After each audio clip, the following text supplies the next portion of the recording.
Dawson Cole works on an oil platform off the coast of Louisiana but differs from most of his colleagues. He likes to read books by Stephen Hawking in his spare time and send someone money in envelopes. A man does not believe in fate and does not think about his destiny. But one day, a fire starts on the platform and Dawson, who rushed to save people, is thrown overboard. Almost dying, he is transported by his thoughts to a flowering garden where he meets a beautiful young girl. When the man finally comes to his senses, the doctor reports that he spent 4 hours in cold water but strangely did not receive any cooling or serious injuries. The situation makes Dawson wonder if fate is saving him for something important. Maybe there is a special meaning in his life? As if to confirm this, the phone rings, and the lawyer tells the man that he needs to come to the reading of the will of the recently deceased Tuck Hosteller, who at one time replaced Dawson's father. Meanwhile, Amanda Collier is celebrating her son's graduation with her family in another corner of the country.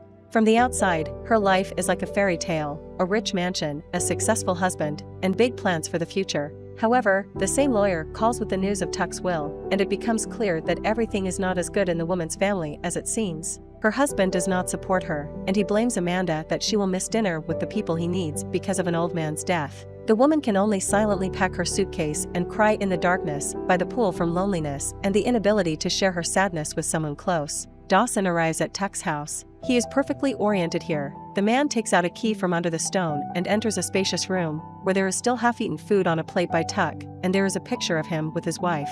At this time, Amanda drives up to the house, and Dawson goes out to meet her. The man and woman are embarrassed, even though more than 20 years have passed since they last met. Awkwardly promising to come to a lawyer tomorrow, Amanda gets into the car and leaves, and thoughts transport Dawson into the distant past. It was 1992. Young, modest, and friendly Dawson is in his senior year, shows great promise, and befriends cousin Bobby, whose girlfriend is expecting a baby. Despite his tall stature and large muscles, Dawson is very peaceful. Even when a random group of guys starts honking and shouting rude remarks at Bobby's girlfriend, who has created a traffic jam, he tries to negotiate with them kindly. Dawson's politeness does not impress the guys, but their companion Amanda gets out of the car to help push the broken car to the side of the road. She likes the handsome and pleasant young man, but Dawson does not understand this. Later, the young people meet again in the school's parking lot, where Dawson helps Amanda fix her car. The girl tries to find out from the shy guy why he does not support her flirting, and then she makes an appointment for the coming Saturday.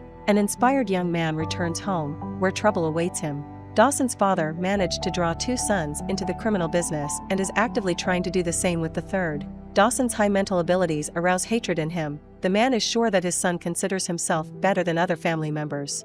A new skirmish leads Dawson to pack his things in a bag and run away from home.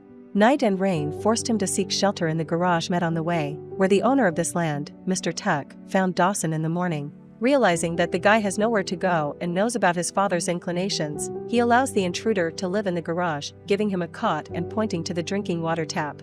On Saturday, Amanda waits in vain for Dawson in a cafe. He does not come for a date. But the girl is not giving up easily. She sees Bobby at the following table, learns from him where to look for a guy, and heads to Tuck's house. She indignantly scolds Dawson for his actions, because they could just spend time together and understand whether it is worth meeting again. But the guy doesn't believe Amanda, and it seems that the girl is conducting some kind of experiment or simply betting on him with friends. In addition, they should not meet in public places, because both are entirely unsuitable for each other. A stubborn Amanda suggests going somewhere where no one will be. Young people climb the water tower and, sitting side by side in solitude, talk about life, plans for the future, and hobbies. They feel good with each other, and a gentle kiss becomes a natural and desirable end of a date for both.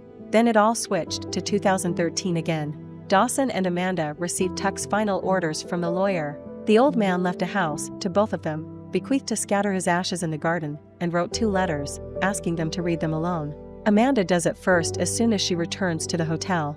In his message, Tuck asks her to forget about the pain and forgive Dawson. 1992 year. Young Dawson is truly afraid of the revenge of his father and brothers involved in the crime. He does not worry about Mr. Tuck. The old man shot their car with a rifle when the guy's relatives came by force to take him home. Dawson is afraid that the girl may suffer because of him, but she is not afraid of difficulties. Amanda only cares about one thing. She is in love with a guy and wants to know if he has the same feelings for her. Young people confess their love to each other. 2013 year. Mature Dawson meets a guy in a hardware store who looks a lot like his cousin and discovers that this is Bobby's son, Aaron. They couldn't have a conversation because of two sloppy tomboys. These are the Dawson brothers, who appear in the store and begin to behave aggressively. To avoid getting into a quarrel with them, Dawson quickly says goodbye to Aaron and goes to Mr. Tuck's house. Taking things apart with Amanda, the man asks her about life. She admits that everything did not go as she dreamed in her youth, but her main happiness is to be a mother. 1992 year. Charming and friendly, Amanda easily wins Mr. Tuck's heart. The old man, who seemed not that social, is glad that cheerful young voices sound in his house, enjoys dinner in the company of lovers Dawson and Amanda, and helps them in any way he can. In the meantime, Tuck tells a story about how, during a mortal danger, he felt a mystical connection with his wife and seems to confirm that there is destiny and true love. 2013 year. Amanda remembers the death of her young daughter from leukemia. This tragedy was hard for her and her husband. Both began to drink, and the woman could stop, but her husband still abuses alcohol. Dawson confesses that he is single and has not been in love with anyone but Amanda. He claimed a woman touched his heart too much for him to replace her with another. A dinner, nostalgia, and wine create a special atmosphere, and Amanda kisses him before leaving for the hotel. Both again return memories of 1992. Amanda realizes that she is ready for more. She sneaks into Mr. Tuck's house in the dark and spends the night with Dawson. Young people are always together, working in the garden, reading books, and enjoying life. Their shared happiness is spoiled by Amanda's parents, who disapprove of their daughter's hobby. At the Easter holiday at the Collier house, where Amanda invites the guy, her father promises to pay Dawson for college and living expenses if he agrees to part with his daughter.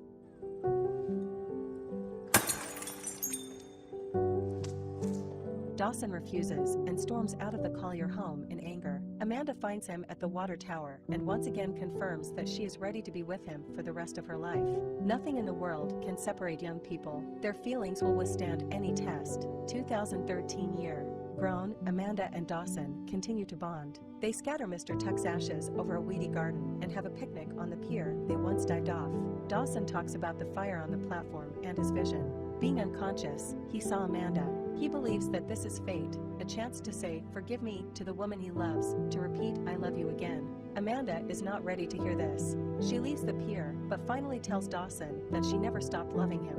1992 year. Dawson, Amanda, Bobby, and his girlfriend are getting ready for prom from Tuck's house. Everyone is happy, including the owner, who is glad to take pictures with young people. Everything is ruined by Dawson's father, who breaks into the old man's house with his sons, beats him, and destroys his garden with a car. Upon learning what happened, Dawson becomes furious, grabs a gun, and goes to his father to take revenge. But in the ensuing struggle, an accidental shot goes to Bobby, who dies on the spot. Mr. Tuck visits the arrested Dawson. He says it is more important for the prosecutor to put the guy's father in jail, and if Dawson cooperates, he will get off with a minimum sentence for manslaughter. "We must grab this chance because the guy has his whole life ahead of him." Dawson considers himself guilty of Bobby's death.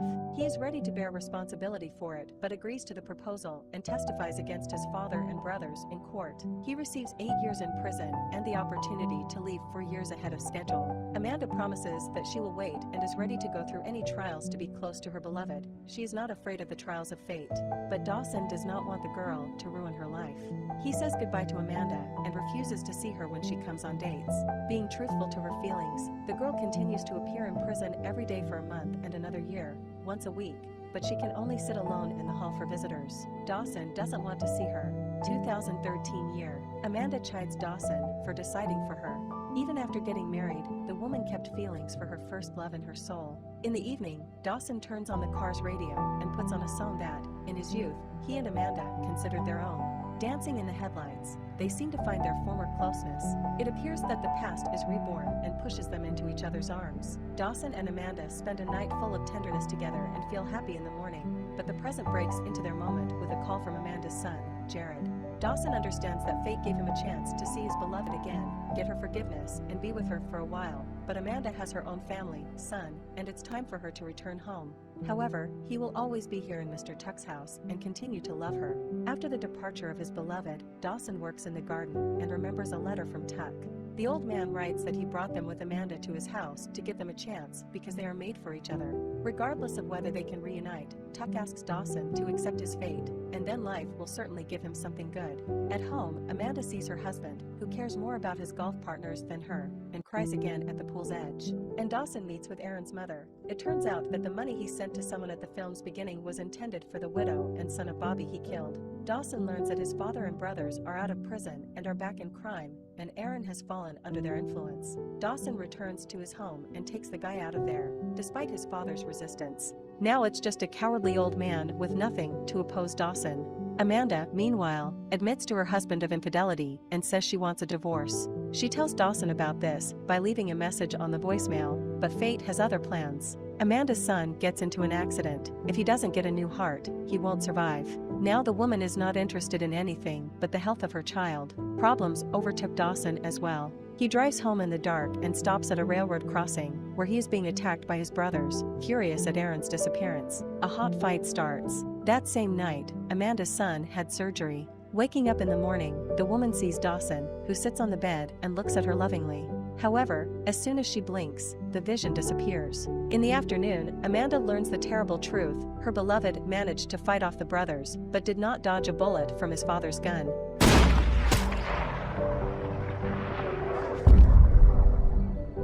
In the last moments of his life, dying on the pavement, Dawson saw the woman he loved in Mr. Tuck's garden.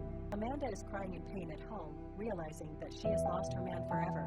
A year passes.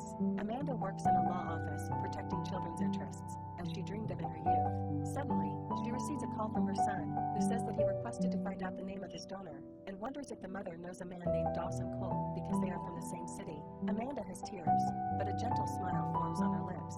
The woman promises to tell her son about his savior. Amanda travels to Mr. Tuck's house and finds the last letter from Dawson on the table, in which he confesses his love for her. The woman walks out into the garden, filled with memories of their feelings, and smiles.